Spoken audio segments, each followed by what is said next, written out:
Exciting time for NEWSFEED. We're glad you could join us. A very good afternoon. My name is Hemini Gilda Mugeni. In our section of presidential aspirants who are running for the country's top office in this year's election and were denied a chance by the electoral body IEBC have accused the Commission of discrimination and have threatened to go to court. Reuben Kigame and Jimmy Wanjigi have said that they will not be pushed out of this year's election, accusing the IEBC of sabotaging their bids.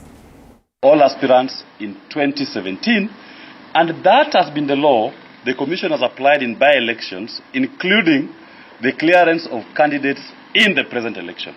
And that was also the law at the time when my friend Walter Mungare was being cleared. So the law has always been clear. There has been no change in what that law is.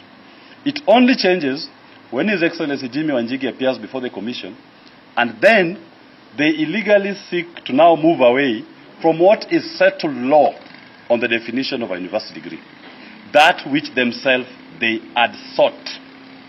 In other words, IEBC is now acting in contempt of the High Court order. They are actually, the returning officer is questioning the decision of the High Court. How ridiculous is this? When they declared the other candidates based on their documents which were presented, they were applying that same law. How then do they now turn around at this particular point to disown the law they've used successfully in 2 presidential and general elections just because they've seen His Excellency Jimmy Wanjigi as a threat on the ballot? Now, we are not going to sit back and allow an IEBC that flip-flops on its own whims, an IEBC that disregards the rule of law, an IEBC that is not consistent in its application of the law. Thanks for coming. Let me not mince my words. I think, to be honest with you, we are dealing with a special purpose vehicle called IEBC. And all the signs are there for IEBC to deliver or to force onto Kenyans a candidate of their choice. Let me talk about 2 instances. Of course, it's very horrible that they not given Jimmy Wanjigi, my brother Reuben Kigame, an opportunity. At least in my case, I was given an opportunity and subjected to a very frivolous process. Now, I think IEBC has no capacity, to be honest, to hold this election. IEBC has said in the past that election is a process. And if election is a process, then you must remain consistent. In my case, I'm not a newcomer to this presidential race, as all of you know. It's my 3rd time now seeking to be in the ballot. In 2017, on the 28th of May, 2017, IEBC issued me with a certificate to run as president. Last Sunday, IEBC denied me that certificate on the excuse that my degree certificate is not certified. Isn't that laughable? So I think we are dealing with an institution here that, first of all, is clearing the wrong candidates just because they do not want alternative voices like Wills has said. Ladies and gentlemen, Article 27 of our Constitution 2010 says that it is not right for anyone in this country to be discriminated against on any ground. Just because you're a woman, you have a particular gender or sexual orientation or disability. I happen to be someone living with disability because of my visual handicap, but that has not stopped me from living my life in full. I have gone to school with bona fide degrees. I have worked and employed people.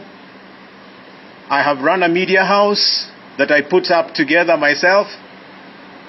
I have participated in the 2013 election in the Vihiga County gubernatorial race. And that particular election was actually managed by the IEBC. where I was an accepted gubernatorial candidate.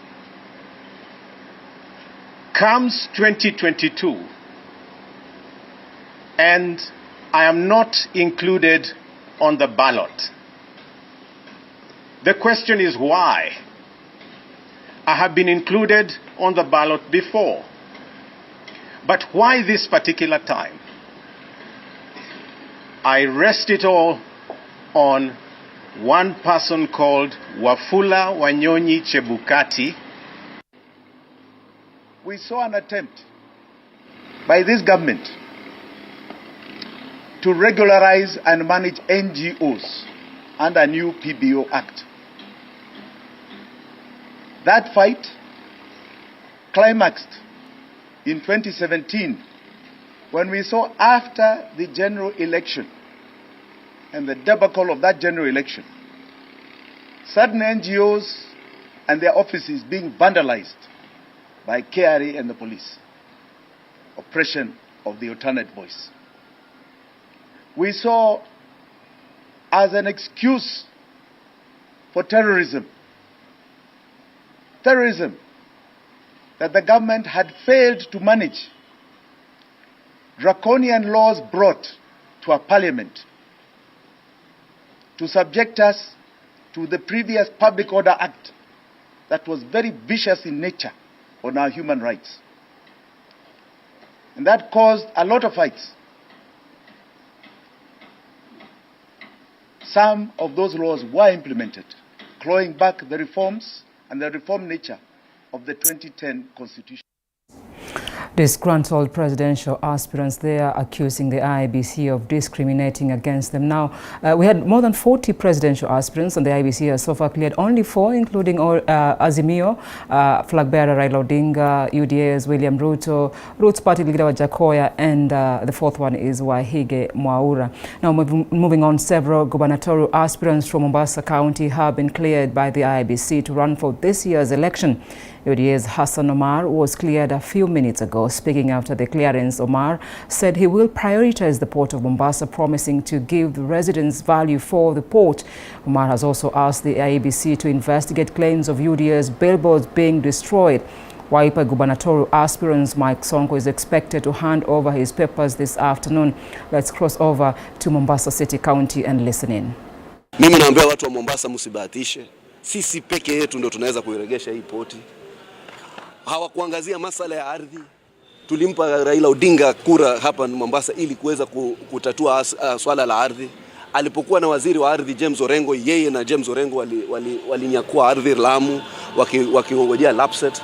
Na sasa leo wameweka manifesto haina hata imeangazia ardhi hata kidogo, ambapo sisi tumebuni falsafa ya ardhi ndani ya UDA, ndani ya Kenya Kwanza, kuhakikisha kwamba tumejadili kabisa kikamilifu swala la maskota ndani ya pwani na ndani ya Mombasa. Kwa hivyo sisi pia tutaweza kurudisha mambo ya ardhi. Hapa leo nimesimama katika kikao maalum ambao ni Kenya School of Government. Sisi tunataka kuleta ile serikali ya uwajibikaji, serikali itakayotetea haki ya kila mtu, serikali itakayolinda maslahi ya kila mtu. Leo katika nafikiri ni mwezi wa 2 ama wa 3, Hassan Joho yule jamaa yetu Wakatirina anacheza ngoma, anaenda kutukana watu wa Kenya Kwanza katika majukwaa ya kitaifa na hawajalipa wafanyikazi wa county. Sisi tunahakikishia wafanyikazi wa county, hii kazi mnaofanya sio kazi ya kujitolea peke yake, mtalipwa kila kwa wakati ile unaotakana. Na sisi tutahakikisha kila mtu aliandikwa kazi ndani ya Mombasa County, tutahifadhi kazi yake ili aweze kutekeleza kazi ya watu wa Mombasa County. Sisi tuko tayari kushindana na mtu yoyote. Sisi hatutaki mtu yoyote azuiwe. Watu wa Mombasa wachague. Watu wa Mombasa wako na hikma. Watu wa Mombasa wanajua kile kitu wanataka. Hakuna mtu anaweza tisha UDA. Hakuna mtu anaweza mtisha Hassan Sarai. Hakuna mtu anaweza tisha Selina. Hakuna mtu anaweza mtisha Mohamed Ali. Hakuna mtu anaweza mtisha Fatma. Hakuna mtu anaweza mtisha Maguya. This is Mombasa's dream team. Tumewapa clear alternative. Tusifanye makosa tumefanya karibu miaka 15. Watu wanakuja wamechonga madigrii, wamechonga ndevu, wamechonga kila kitu. Angalia walivyoichonga hii nchi.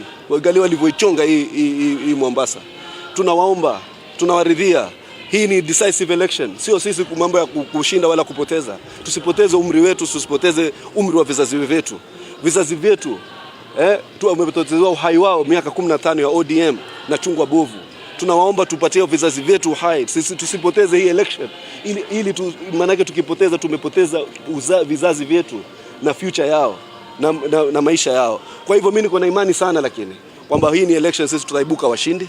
Tuko na imani kwamba wale walioko ni watu tu wa sinema, watu wa Cartoon Network Mwamedali na wavaita, lakini ukweli, maadili, uwajibikaji, uwezo uko hapa ndani ya UDA, uko ndani ya Fatma, uko ndani ya Selina, uko ndani ya Mwaguya, uko ndani ya Mwamedali, uko ndani ya Shalo, uko ndani ya Hamid, uko ndani ya Karisa Nzai, uko ndani ya Malila, uko ndani ya Mwahima na wagombea wetu wote wengine katika nafasi tofauti ya nyadhifa tofauti. We have a good team, a team that can win this election. Na tunaanza leo, tunaenda kila mahali, hata wenye mvua wametuheshimu, wamejua leo masimba wako mtaani. Juzi walionyeshea wakaingia maholini kama wanapamba. Leo tuko From Mombasa, we head to Trans Nzoia County, where Kenya Kwanza's gubernatorial aspirant in the county, Chrysantas Wamalwa, is expected to appear before the Independent Electoral and Boundaries Commission this afternoon. Wamalwa will be accompanied by ANC party leader Musalia Mudavadi and other Kenya Kwanza leaders. Thereafter, he is expected to hold a rally in Trans Nzoia.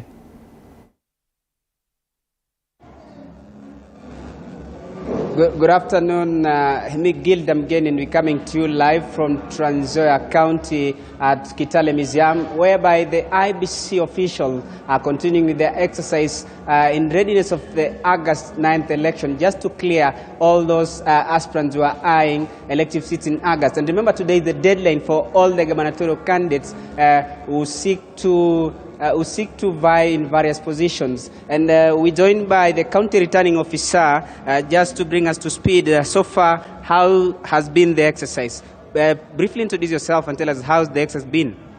Thank you. My name is John Cox Lorionoko, the county returning officer for Trans Nzoia County. Maybe I'll just say that the exercise has been so good so far. Of course, we've had 3 different races, selective positions here, which we have cleared. We started the women reps, and we went to the senators actually, and then the women reps. So we started the governors on Saturday.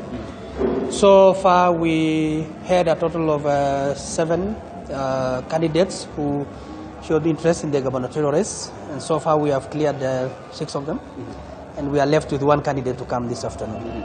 Yes, but it's been okay. Out of the 7, we've had 4 independent candidates, and the 3 are political parties. We've had Usawa kwa Wote party, we have the Ford Kenya, and then we have DPK. Those are the parties that are represented.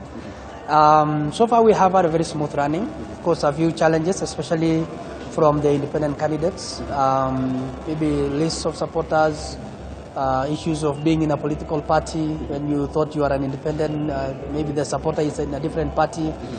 Other than that, it's been a smooth race, we'll say. Okay. Yeah. So far, probably, who is that candidate that you are yet to clear? For this afternoon, we are expecting Chrysantas Wamalwa from the Ford Kenya party. Is the candidate scheduled for this afternoon. So it's the only candidate we have left. We cleared 1 this morning from Usawa kwa Wote party.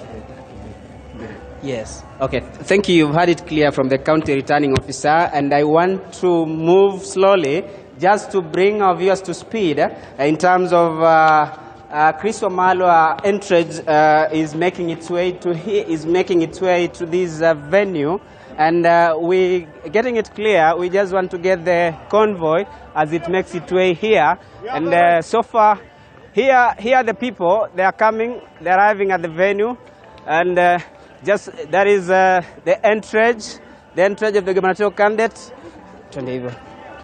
His convoy is making its way here for his clearance. Here is the convoy is making its way here. We just want to bring our viewers to speed on every happening here. Let's see what happens. That is Chris Wamalwa, or Chrysantas Wamalwa convoy that he's making its way here for his clearance. Then later on, he'll join other brigade for Kenya Kwanza at his homestead in Kananachi, Kiminini constituency, and that is NC party leader Musalia Mudavadi, and Ford Kenya Party leader, Senator Moses Wetangula, will converge later at his homestead and also to address roadside rallies after his clearance. And we're joined by Kimini, Member of Parliament, who is Kenya KWANZA gubernatorial candidate, just to bring us to speed. What does this day mean to you? This is a great day for me.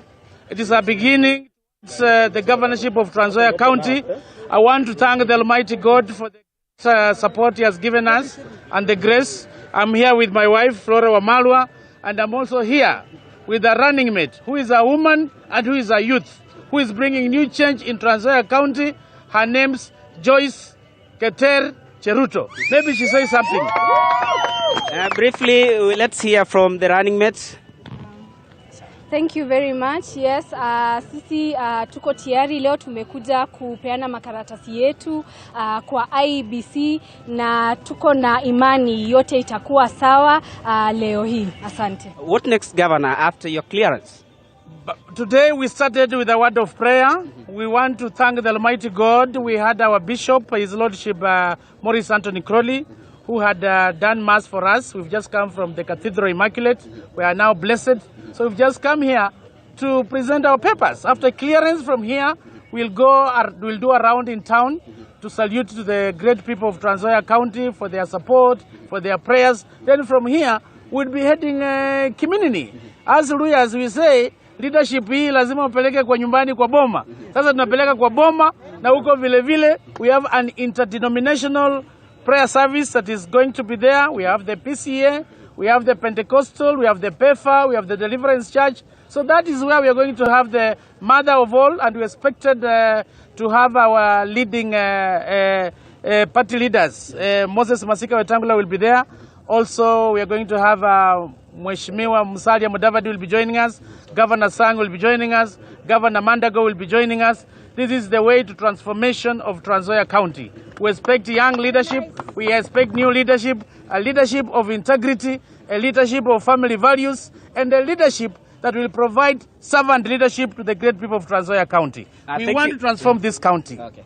Thank you. I'll allow you to proceed with other proceedings just to clear, then we'll join you later. That is Kenya KWANZA gubernatorial candidate with his running mate, that is Joyce Cheruto, who are making their way to before the IEBC for clearance. Then later on, they'll have roadside rallies before they are joined with Kenya KWANZA brigade or principal, that is Musalia Mudavadi, and also Senator Moses Wetangula, who's Ford Kenya Party boss.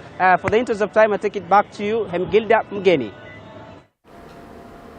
Thank you so much. Thank you so much, our reporter Boniface Baraza. They are reporting live from Trans Nzoia County, highlighting on the Trans Nzoia gubernatorial race. Kiminini MP Chris Wamalwa, they are having a date with the IEBC. Now from Trans Nzoia, we head to Kiambu, where the United Democratic Alliance candidate for the senatorial seat in the county, Paul Karungu Wathangwa, has been allowed to proceed for vetting before the Electoral and Boundaries Commission IEBC after 3 judges ruled that he is eligible for the to vie in the next general election, contrary to the ruling made by Justice Anthony Murima, terming it as a denial, or rather an infringement of his right. Karungu, who was accompanied by lawyer Nelson Harvey, who is vying for the Westlands parliamentary seat, embraced the decision made and promised to support their candidate in the Kenya KWANZA coalition.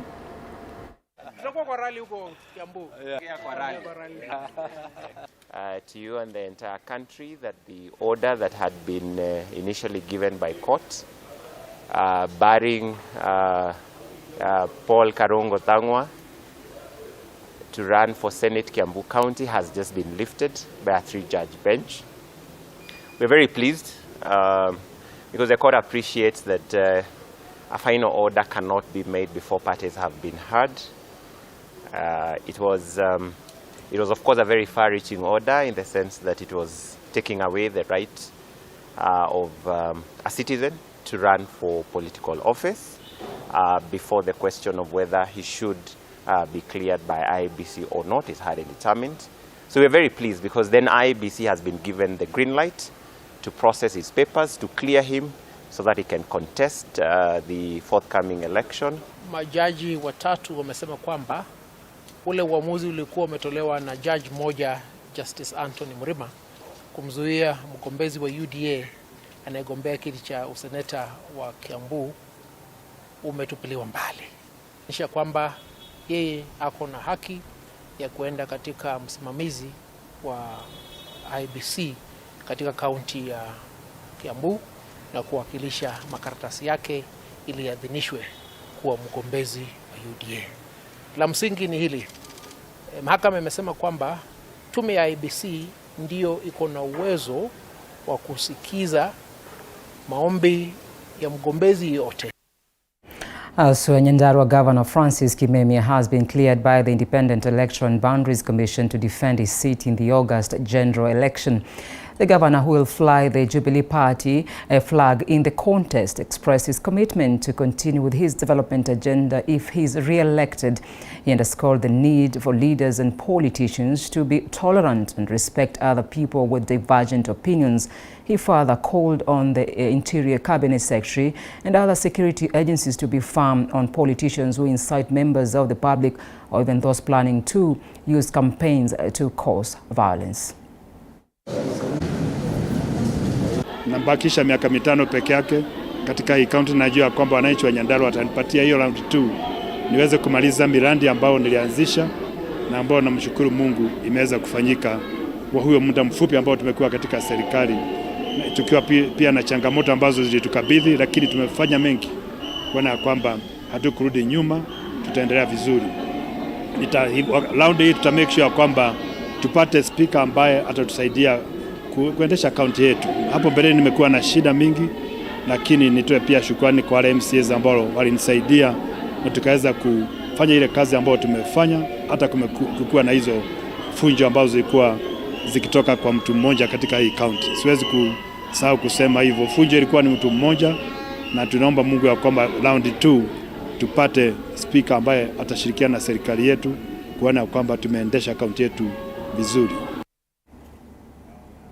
Incumbent, or rather Narok North MP Moitalelo Lekenta has been cleared by the Independent Election and Boundaries Commission IEBC to run for the Narok County gubernatorial seat in the August polls. Speaking after he was cleared, Kenta said if elected he will fight to protect the environment from destruction which poses a series of threats to food security in the country. Kenta also promised to implement a transparent system to collect the revenue from the Masai Mara Game Reserve so that all residents can benefit from the funds. Kenta, who is vying on an ODM ticket, asked his supporters to promote peace during and after the next election.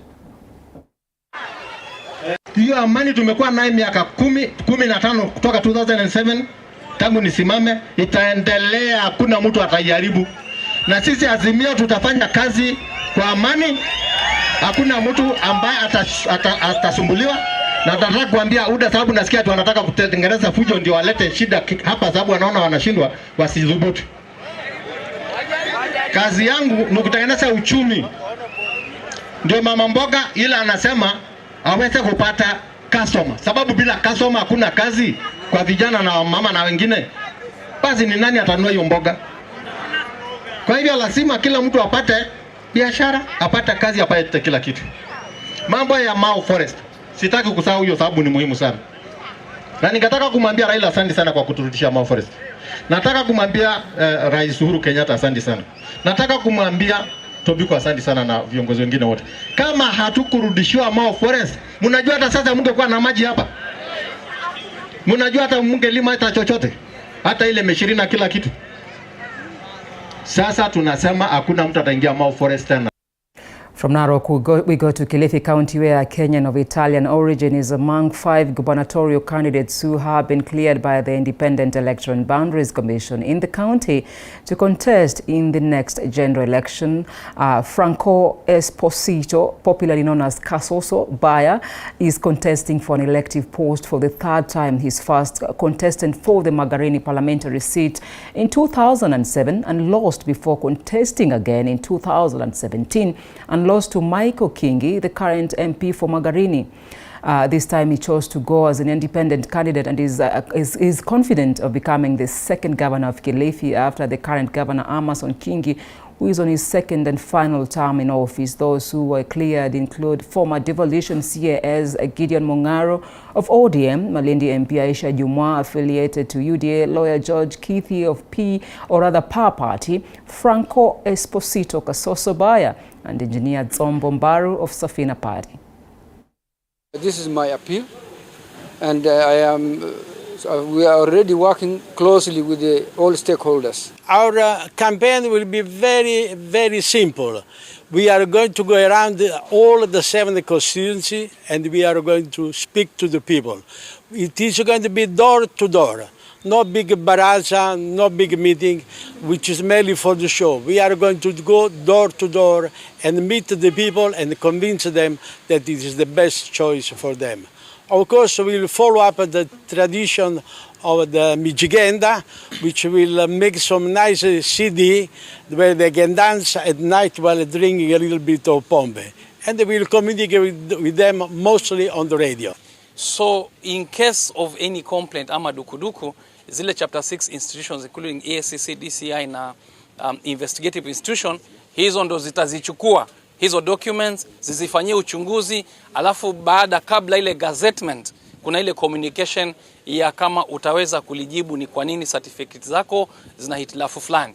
Kwa hivyo kwa wadau wangu, watu wa Kilifi, mimi nataka kuhakikisha kwamba sina tashwishi kabisa na karatasi zangu. Nataka kuambia kwamba I went to school. Safina presidential aspirant Jimmy Wanjigi has reiterated that the party, together with other aspirants, will be heading to the court tomorrow after they were denied a chance by the IEBC to vie for the top seat in this year's election. Let's cross over to Kwacha House, where our reporter Mike Kagongo is on standby and is speaking with Wanjigi.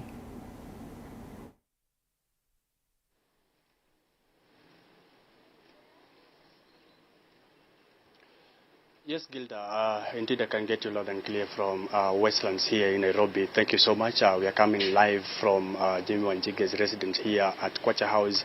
And as earlier on you mentioned that they will be heading to court since they were unfairly treated by Independent Electoral Bond Commission. Since they were sent away, they were rejected. Their all nominations were rejected yesterday and the day before, saying that they were unfairly treated. I have him here, Jimmy Wanjigi. He'll be telling us as to why they'll be heading to court and why they feel that they were unfairly treated by IEBC and what then forms their basis of stand during this elective season. Mr. Jimmy Wanjigi, thank you so much and welcome to TV47. Tell us, why are you people heading to court and what happened to IEBC or to you people after IEBC rejected your nominations? What is very clear is that, thank you for coming first and foremost, is that IEBC has a different yardstick of measurement for different candidates. This matter of my degree was a matter that was adjudicated in 2013, where IEBC themselves sought orders in court on what is a degree status. They got those orders. They were being challenged, and they themselves filed an affidavit, and they got those orders. So the court has pronounced itself on what is a degree. They have subsequently used it up until Nyambane last week. Thereafter, they changed the goalpost. And that's what we're wondering. Why do you keep changing goalposts for different players? We are categorically saying that IEBC now is a special purpose vehicle for some end. It is not an independent entity as envisaged in our laws.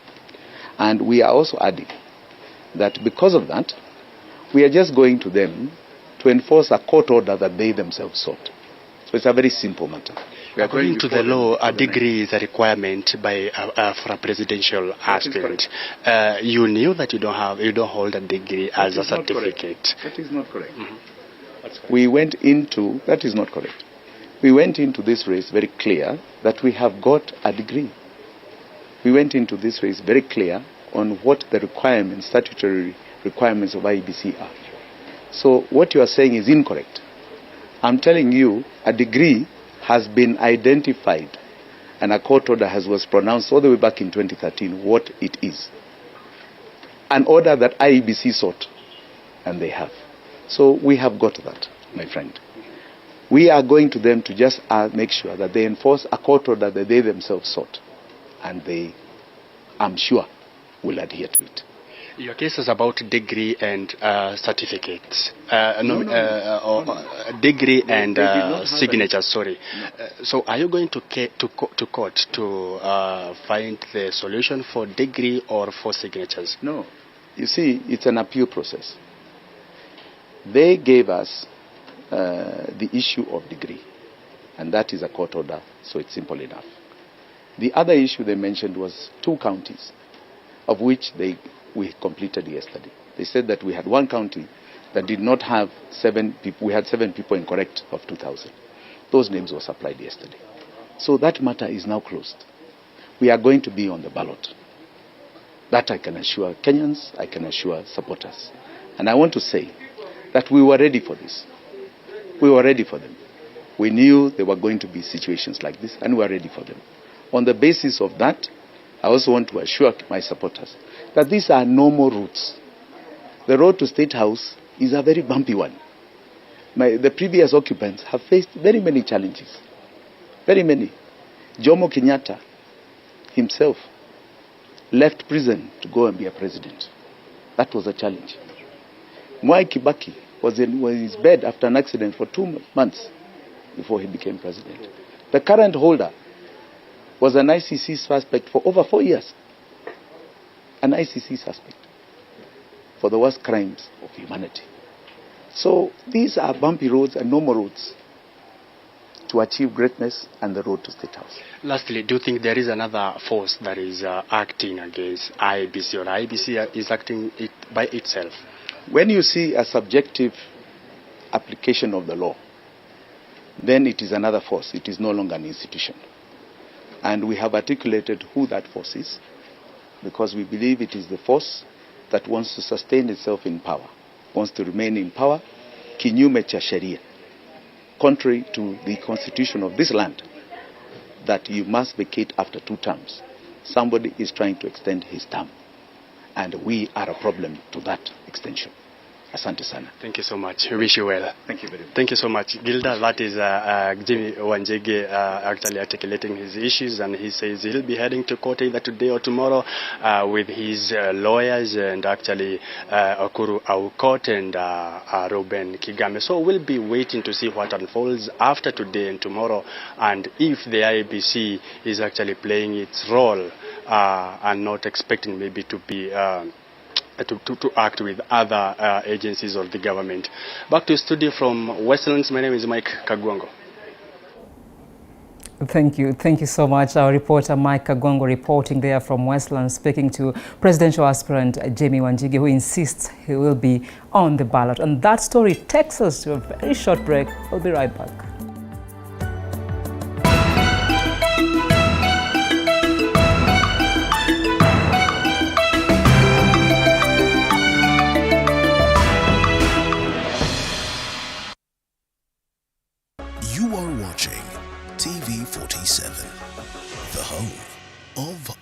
Stories.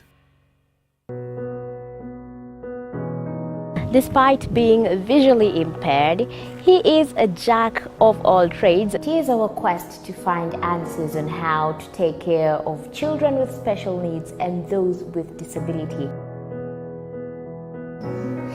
You do not need to see musical notes to understand music, but rather to have your soul feel the vibe.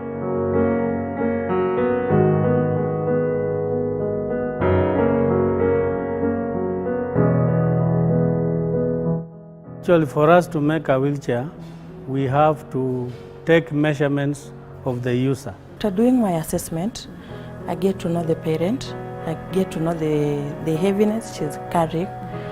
Disability comes at different stages of life.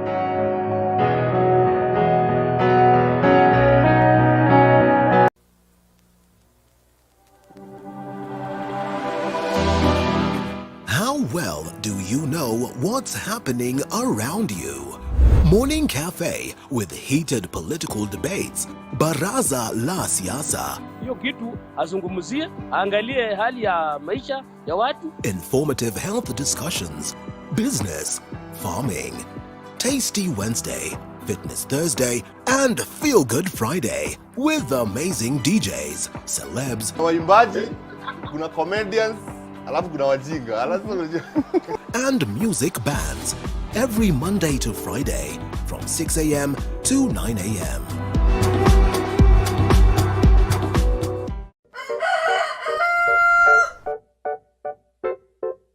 The next set of millionaires are farmers, as we know agriculture has been and still is the backbone of our economy. As we traverse the different counties to meet different farmers, we ensure to get the story of how they started farming and even how they continue to penetrate the market and overcome the challenges. Hapa, the reason why nilieka goose na si ducks.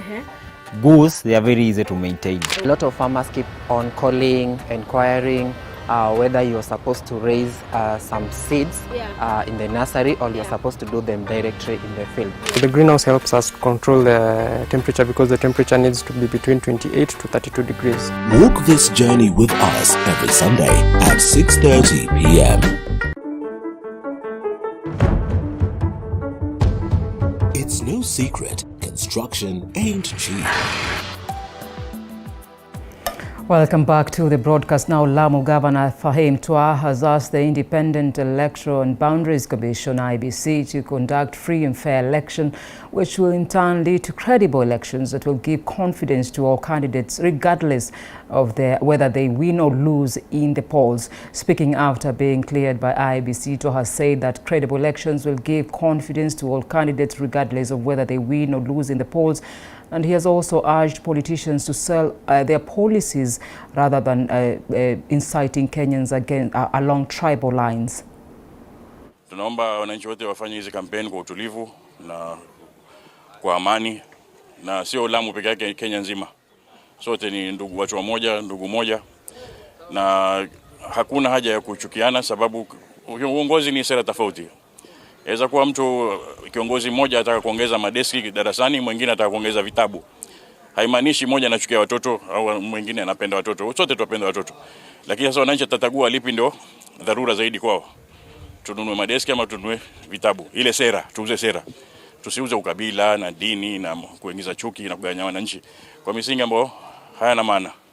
Sote ni moja, Kenya ni moja, wananchi wote wa Kenya ni ndugu. Ni muhimu sana uchaguzi uwe ni wa haki na free and fair na huru. Na Kenya hakuna shida, kura ni huru, tunajua ni huru. Lakini saa nyingine utokea ufisadi, maofisa wa ile wachache wakauza haki ya wananchi ambao wamesimama juani kupiga kura, wakafanya ufisadi, wakampatia ushindi mtu ambaye hastahili kuwa mshindi. Tumeomba wajaribu wafanye ile haki. Kama mtu ametushinda kikweli na apewe ushindi. Na kama sisi tumeshinda kikweli tupewe ushindi. To Matters Health, and Kenyans have been urged to avail themselves for regular cancer screening tests to allow for early detection and treatment. Doctors, while addressing cancer patients and Kenyans who turned up for a screening exercise at the Cancer Texas Center in Nairobi, encourage Kenyans to know their health status regularly. Dr. Catherine Nyongesa from the Cancer Texas Center, while conducting the psychological session where the cancer patients called on the society to give necessary supports to the cancer patients. Started 2015, but I want to thank God because I had that positive heart. I knew that I must live. It's not a death sentence, but it can be healed when it's detected early and also when you have a social support system. A social support system is when you have relatives and people that are holding you up, and also you follow up the prescriptions of the doctor. Kenyans need to go for screening as a birthday present for yourself. Decide once in every 3 years that you can just go for a checkup. With cancer screening, you go to the doctor when you are not sick. You have no symptoms and go for screening. And then also they need to log on to the website. We have the National Cancer Screening Guidelines, which were put up also by the Ministry of Health, and they're available online for free. The statistics that we have from the Global Cancer 2020 show that in Kenya we see about 42,000 new cases and we lose about 28,000. So that just shows you that out of 10, we may be curing 4 and losing 6 because of late presentation. 6 gubernatorial aspirants in KWALE County have been given the green light by the Independent Electoral and Boundaries Commission IEBC to contest in the next general election. KWALE Deputy County Boss Fatuma Achani of UDA, Hamadi Boga of ODM and Chirao Ali Mwakwero of Wiper Party among the 6 in the race to succeed outgoing KWALE Governor Salim Voya. Others are KWALE County Assembly Speaker Sami Rua, Gereza Den of Kanu, and Hamwanisi Lungazi Chai of Pamoja African Alliance. Speaking after receiving their certificates, the 6 have unanimously promised to prioritize education, water, agriculture, tourism, and employment if elected.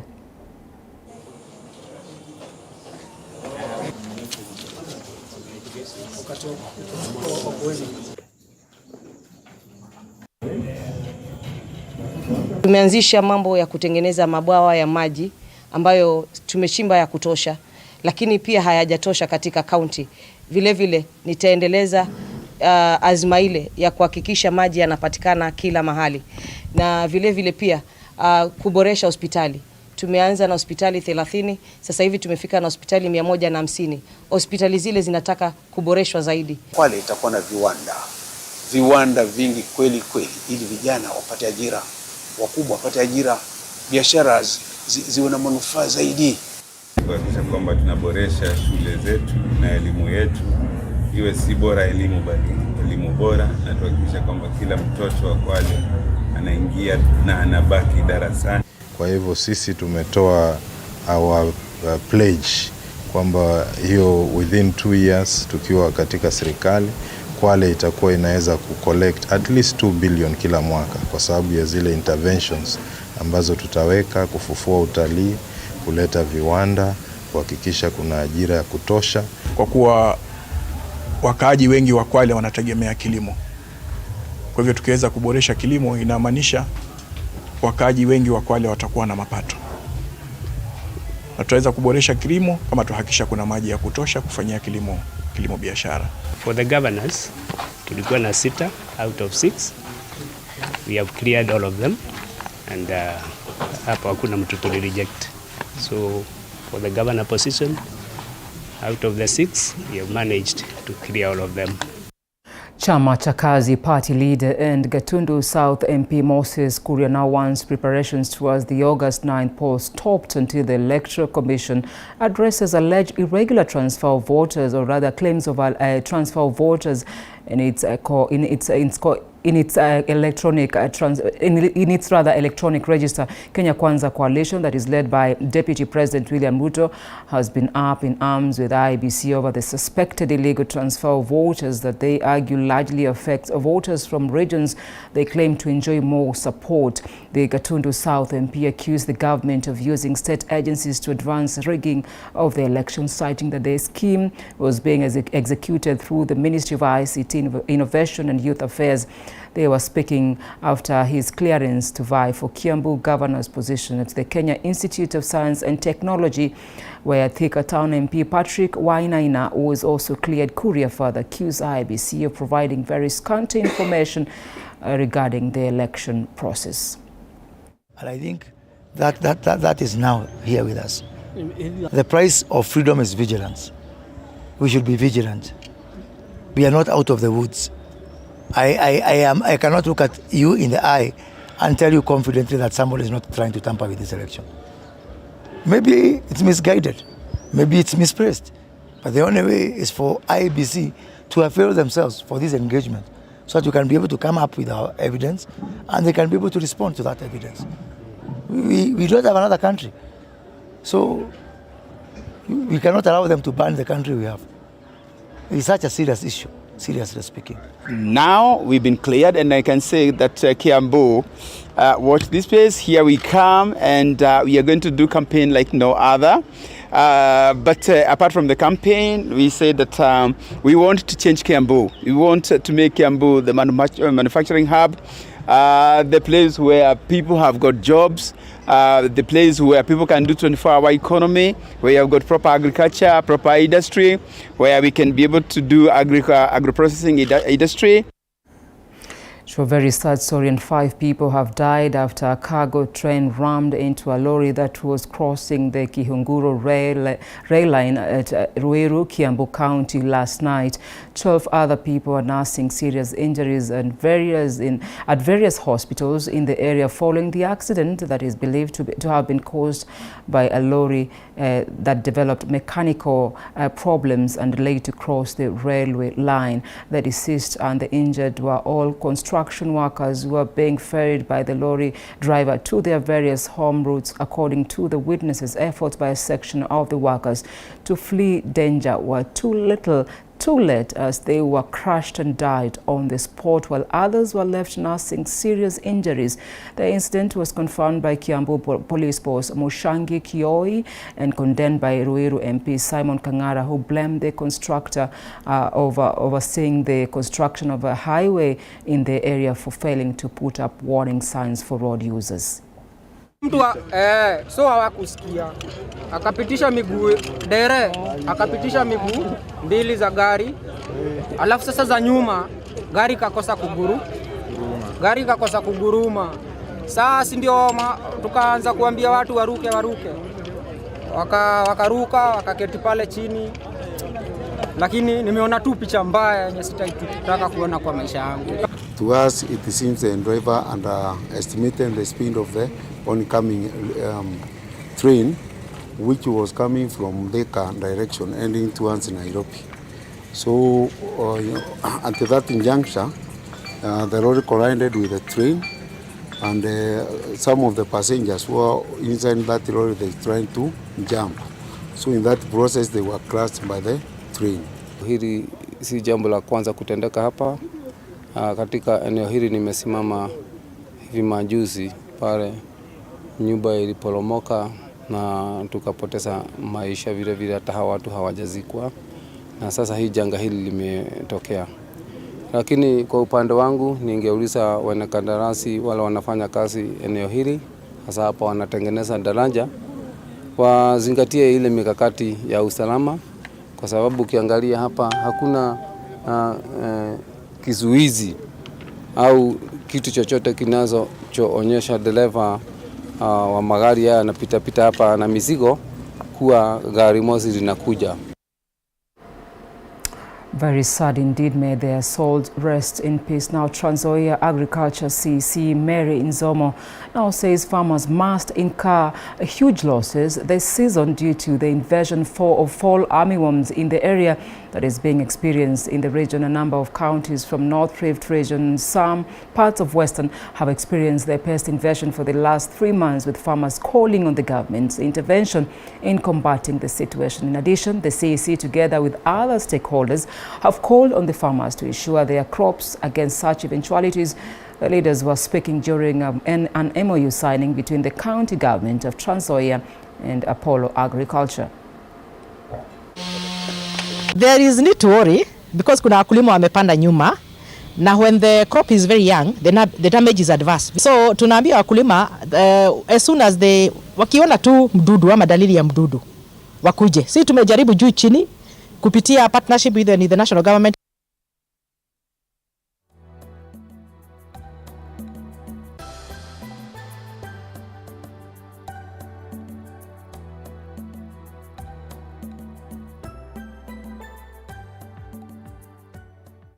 Now to some sporting action. First Lady Margaret Kenyatta officially launched the 10th edition of the All Africa University Games at the Kenyatta University. Among the dignitaries present at the launch include interim president of the World University Sports Federation, Leons Edgar, and the president of African University Sports Federation, Musa Namhlangu. 15 nations from Africa are expected to take part in the competition, which will culminate on the 10th of June this year. Ladies and gentlemen, a round of applause to Fadhali. University of Zambia.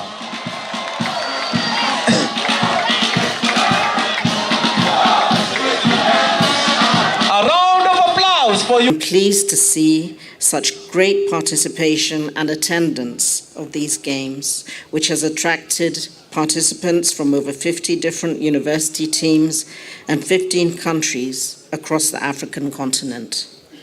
The theme of this year's Games, use of university sports as a tool for development, is very appropriate. Sports is recognized for its great social significance.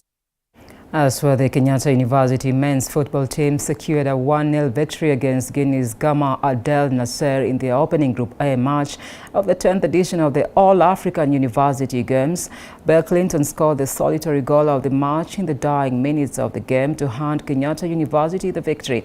Also in Group B, Zambia University came from behind to dent the hopes of Kisii University to claim the maximum points of the match. Emmanuel Victor and Frank Body found the back of the net and gave Kisii University an early lead before Captain Carlos Kaoma managed to pull one back for Zambia's Chipo Sobashi